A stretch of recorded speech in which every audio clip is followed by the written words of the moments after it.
പകർപ്പവകാശ ലംഘന പരാതിയിലാണ് സംവിധായകൻ ശങ്കറിനെതിരെ ഇഡി നടപടിയെടുത്തിരിക്കുന്നത്. രജനി ചിത്രം എന്തിരന്റെ കഥ മോഷ്ടിച്ചെന്നാണ് പരാതി. 1996 പുറത്തിറങ്ങിയ പുസ്തകമാണ് പ്രമേയം എന്നതാണ് പരാതിയിൽ പറയുന്നത്. ഈ കേസിലാണ് എൻഫോഴ്സ്മെന്റ് ഡയറക്ടറേറ്റിന്റെ അസാധാരണ നടപടി. ശങ്കറിന്റെ പേരിലുള്ള 10,11,00,000 രൂപയുടെ സ്വത്ത് കണ്ടുകെട്ടിയിട്ടുണ്ട്.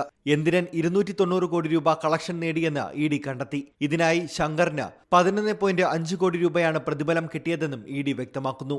എഗ്മോർ മെട്രോപൊളിറ്റൻ മജിസ്ട്രേറ്റ് കോടതിയിൽ ആരൂർ തമിഴ്നാടൻ എന്നയാൾ നൽകിയ പരാതിയിലാണ് ഇഡി നടപടി സ്വീകരിച്ചത്. രജനീകാന്തിനെ നായകനാക്കി ശങ്കർ സംവിധാനം ചെയ്ത എന്തിരൻ തന്റെ കഥയുടെ മോഷണമാണെന്നായിരുന്നു ഹർജിക്കാരന്റെ പരാതി. 2011 മെയ്യിലാണ് പരാതി നൽകിയത്.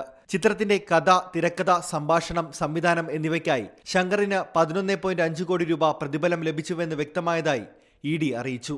പരാതിക്കാരൻ എഴുതിയ ജുഗീബ എന്ന കഥയ്ക്ക് എന്തിരന്റെ കഥയുമായി സാമ്യമുള്ളതായി film and television institute of ഇന്ത്യയുടെ അന്വേഷണത്തിൽ വ്യക്തമായി. 1957 പകർപ്പവകാശ നിയമത്തിന്റെ 63-ാം വകുപ്പ് പ്രകാരമുള്ള കുറ്റമാണ് ശങ്കർ ചെയ്തതെന്ന് അന്വേഷണത്തിൽ വ്യക്തമായി.